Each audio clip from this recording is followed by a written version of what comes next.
ቴንክ ዩ ሁላችሁንም በጣም ነው የማመሰግነው። እሺ አሁን በአዲስ አካውንት 9000 ሰው ምን አይነት የሰው ፍቅር ነው? እግዚአብሔርን እንዴት ነው ሰው የሚወደኝ?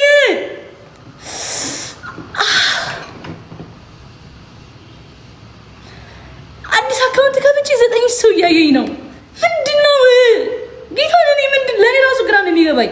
እግዚአብሔርን ላይክ አሁን የከፈትኩት እኮ ከአንድ ሰዓት በፊት 9000 ሰው አለ እኔ ቤት። ለምንድን ነው እንደዚህ የምትወዱኝ?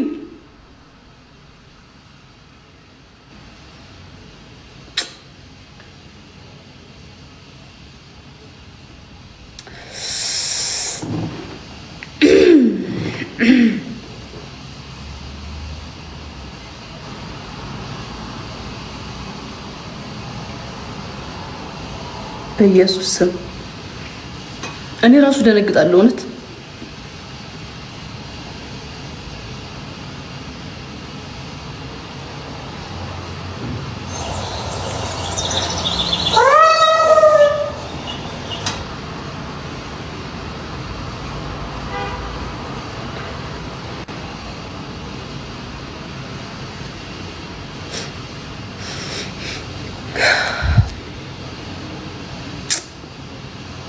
ተመስገን፣ ሁሌም ተመስገን፣ ዛሬም ተመስገን፣ ነገም ተመስገን፣ ከነገ ወዲያም ተመስገን፣ ሁሌም ተመስገን። እግዚአብሔር ይመስገን።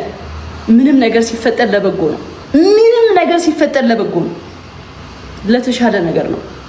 ምንም ነገር ሲፈጠር ለክፋት አይደለም፣ ለበጎ ነው። እያንዳንዱ ነገር ሀፕን የሚያደርገው ህይወታችሁ ላይ ለበጎ።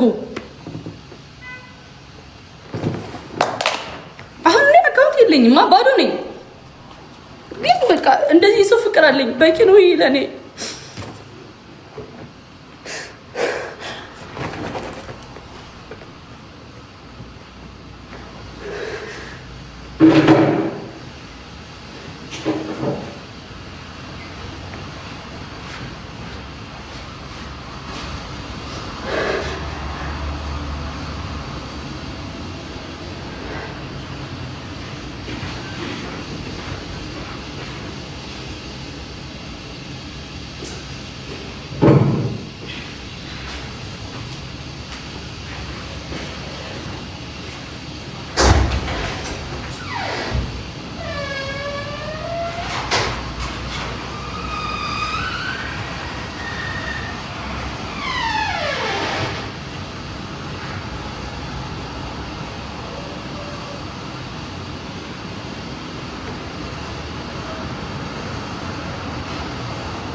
ስሜታዊ ሆኜ ነው ጋይስ። እና ዋናው ንጹህ ልብ ይኖራችሁ፣ ለሰው ክፉ አትመኙ፣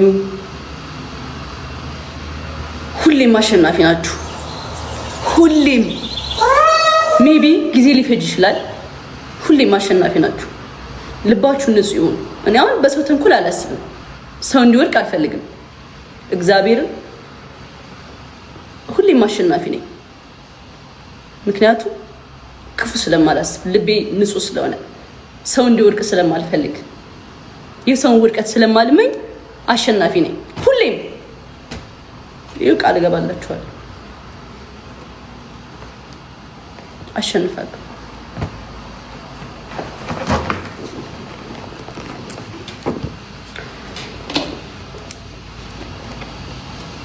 ስኬታማ የምትሆኑት ልባችሁ ንጹህ ከሆነ ነው። የሰውን ውድቀት የማትፈልጉ ከሆነ አንተ ራስህ ለማደግ ግዴታ ያ ሰው መውደቅ የለበትም። ጀስት እኩል ማደግ ትችላለህ። ኖርማል ነው። እንደዛ ካልሆነማ አይሆንም።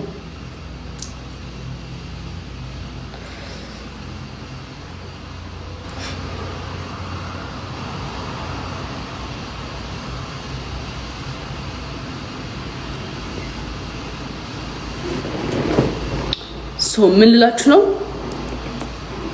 ሁሌም ለሰው ክፉ ካላሰባችሁ ሁሌም አሸናፊ ናችሁ። ለቅ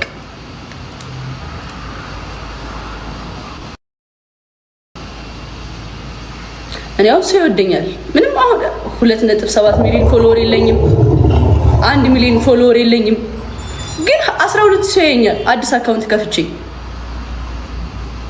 ምክንያቱም በቃ ሰው ይወደኛል፣ ማንነቴን ያውቃሉ። ዛሬ ላይ ጠላት ቢበዛብኝም ነገ ላይ እንደማሸንፍ አውቀዋለሁ። ግን አሁን ያለውበት ቻሌንጅ አይኖር በጣም ይከብዳል።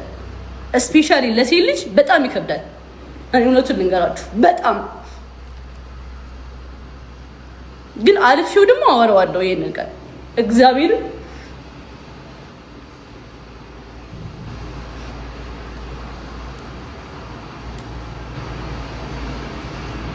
እኔ አንድ ኮሪንግ አንድ ልጅ ላይክ ገና 20 ቤት ያለው ልጅ ነኝ። ግን ይሄ ሁሉ ጫና ሲበዛብኝ እኔ ራሱ ደነግጣለሁ። ላይክ ምን አድርጌ ነው? ለምንድን ነው ይሄ ሁሉ ጠላት የበዛብኝ? ላይክ ምን አጥፍቼ ነው? እኔ እነሱን አላሳድዳቸው እጮታለሁ፣ እደንሳለሁ፣ ላይቬን እገባለሁ። የሚወደኝ ሰው ደግሞ ይሰጠኛል ጊፍት፣ ሰርች እወጣለሁ። ጀስት በቃ ሌላም ሰው አልነካ፣ የሰውን ውድቀት አልፈልግ እና ለምንድን ነው በዚህ ልክ ጠላቶች ይበዙት? በጣም ነው የማስበው። ባይዘው ከራሴ ጋር ሆኜ በጣም ነው የማወራው። እግዚአብሔር ለምንድን ነው እንደዚህ ጠላት የበዛብኝ? አሪፍ ላይ ነኝ ማለት ነው? ሰው ስለሚወደኝ ነው? በጣም ጥያቄ እየፈጠረብኝ ነው አሁን ላይ በጣም በቃ እግዚአብሔር። ምክንያቱም እኔ ነኝ አንድ ፍሬ ልጅ ምንም ማላቅ ላይክ ተንኮለኛ እንኳን አይደለሁም። ሰው እንዲወድቅ እንኳን የምቀምር ሴት አይደለሁም። ላይክ እኔ ራሴን ለማሸነፍ የትናንትናዋን ጃኒ ያቺን ብቻዋን የመጣችዋን ከሷ ጋር ነው በቃ ፉክክሬ። ነገ የት ደርሳለሁ?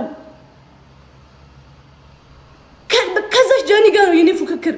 እንትና እንዲወድቅ፣ እንትና ወደቀ፣ እንትና ቀደመኝ፣ እንትና በለጠኝ የለም እኔ ጋር በቃ እኔ ጋር የለችም። ከጃኒ ጋር ፉክክሬ ከጃኒ ጋር ብቻ ነው። እና እንደዚህ አይነት ሴት ላይ ለምንድን ነው የሁሉ ጠላት የበዛው?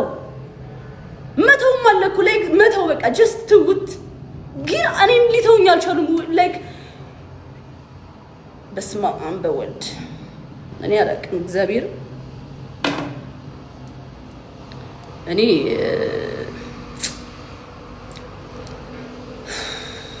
ከአቅሜ በላይ ነው።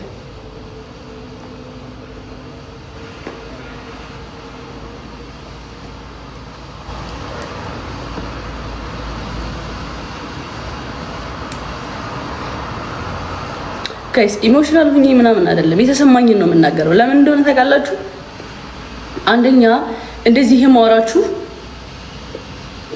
በቃ የተሰማኝን ስሜት ነው። አሁን እዚህ ቤት ውስጥ ሆኜ የማስበውን ነገር ልንገራችሁ፣ በቃ እንድትረዱኝ ይፈልጋለሁ።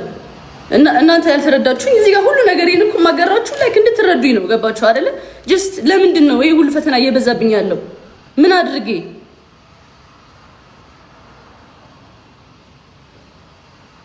ለምን ተረዱኝ። በቃ አስቡት እስኪ። ላይክ እኔ ነኝ አንድ ልጅ ላይክ ምን አጥፍቼ ነው?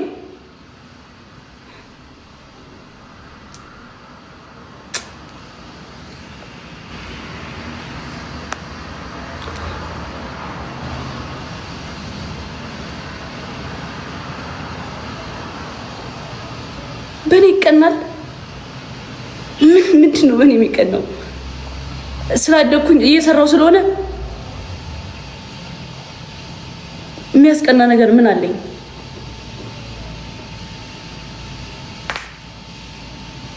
ወይስ እድገት ያስቀናል? መስራት፣ መልፋት፣ ራስን መቀየር ያስቀናል እንዴ? መንፈሳዊ ቅናት አዎ ያስማማኛል። ግን የሆነ ሰው ራሱን ስለቀየረ የሆነ ሰው ራሱን እያሸነፈ ስለሆነ እየሰራ ስለሆነ ይሄ እንደዚህ አይነት ቅናት ላይክ ምን አይነት ቅናት ነው?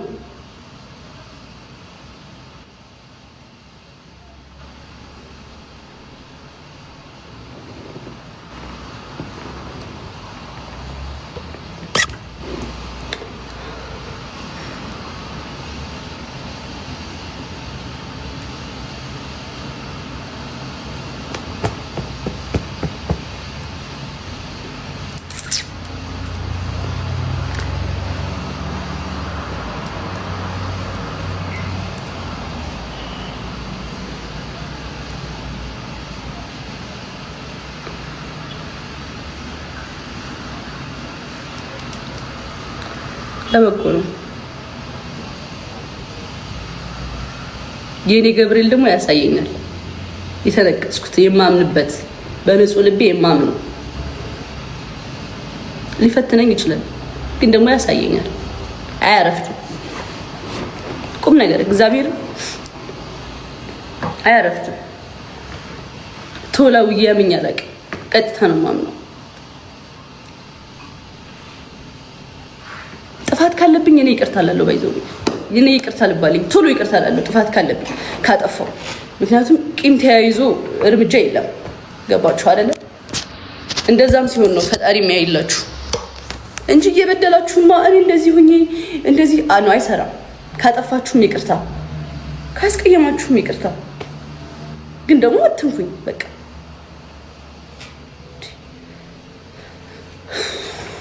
ኤኒዌይስ ብዙ አወራሁባችሁ፣ ተናደጄ ነው፣ ተረዱኝ። ምንም እንደ አንድ ሴት እዚህ ጋር ስሜት የመጥቼ እንደዚህ ብጮህ ብለፈልፍ እንዳትታዘቡኝ። ምክንያቱም ደብሮኛል። በቃ እውነቱን ስነግራችሁ ደብሮኛል። አካውንቴ ባለፈው ተዘጋ፣ በሆነ ነገር ተደባብሶ ታለፈ። ኦኬ አሁን ደግሞ አንድ አካውንት ተደገመ፣ እየታየልኝ ስላልሆነ በቃ በእንደዚህ አይነት ነገር ደግሞ ታውቁታላችሁ እንዴት እንደመጣው ከምን እንደተነሳው ራሴን ለማሸነፍ ምን ያህል እንደለፈው የሚታይም ነገር ነው እውነት ለመናገር እና ሁለቱን አካውንቴን ሳጣ ደብሮኛል። እንደ አንድ ብቻዋን እንደምትኖር ራሷን አሸንፋ እንደምትኖር ሴት ደብሮኛል። እግዚአብሔር ደግሞ ሁሉም አስመሳይ ነው። ባይዘው ልንገራችሁ፣ ላይክ ሲኖራችሁ ነው ሁሉም ሰው የሚወዳችሁ፣ ከሌላችሁ ማንም አይወዳችሁ። ሁሌም በቃ የሆነ ነገር ላይ ስትሆኑ ነው ሁሉም ሰው የሚወዳችሁ። ይሄ ሶሻል ሚዲያ ላይ የምታዩት ነገር እውነት አይደለም፣ ፌክ ነው። ኦኬ ሶ ለዛ ነው ትንሽ ደብሮኛል። አልዋሻችሁም፣ እግዚአብሔር አለ አካውንት ይመለሳል ብዬ አስባለሁ እና ያ አሪፉን የሚመለስ ይመስለኛል፣ በአሪፍ ኢነርጂ በአሪፍ ሙድ እና